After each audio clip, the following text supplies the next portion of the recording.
Assalamualaikum warahmatullahi wabarakatuh. Perkenalkan, nama saya Muhammad bin Hanafi. Kali ini saya akan mempresentasikan tentang konsep welfare state atau negara kesejahteraan. Dalam ilmu negara merupakan salah satu bentuk transformasi fundamental dari negara hukum klasik yang bersifat pasif. Negara menjadi negara yang aktif dan ekonomi warga negaranya. Secara historis dan teoritis, gagasan ini lahir sebagai respon terhadap ketimpangan yang ditimbulkan oleh kapitalisme, pasar bebas, serta kegagalan atau negara penjaga malam yang hanya bertugas menjaga ketertiban umum dan keamanan tanpa peduli pada kondisi sosial masyarakat. Dalam ilmu negara, perselisihan ini menandai pergeseran orientasi kekuasaan negara dari sekadar instrumen kekuasaan politik dan penegakan hukum formal semata menjadi instrumen keadilan distributif yang berfokus pada pemenuhan hak-hak dasar manusia.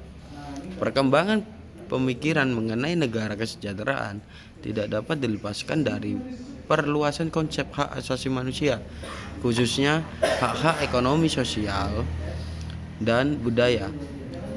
Jika pada mulanya konstitusi negara-negara modern diwarnai oleh perlindungan hak-hak sipil dan politik yang bersifat negatif atau pembatasan kekuasaan penguasa, maka dalam welfare state konstitusi memuat mandat positif bagi negara.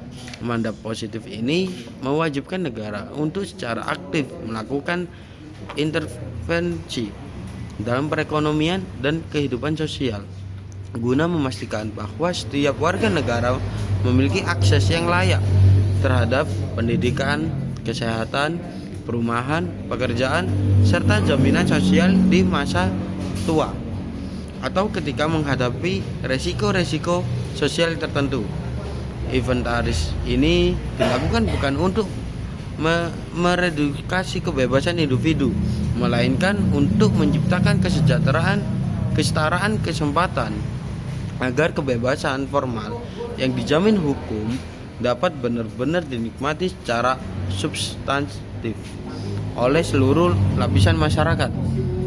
Dalam praktiknya, struktur kelembagaan dan instrumen hukum sebuah welfare state dirancang untuk mendistribusikan kembali sumber daya melalui sistem perpajakan yang progresif, regulasinya ketenaga kerjaan yang progresif, yang melindungi kaum pekerja, serta penyediaan layanan publik yang disubsidi atau diselenggarakan langsung oleh pemerintahan negara. Memikul beban tanggung jawab moral dan yuridis ketika mekanisme pasar gagal menciptakan keadilan sosial atau ketika terjadi dislokasi ekonomi yang merugikan kelompok rentan.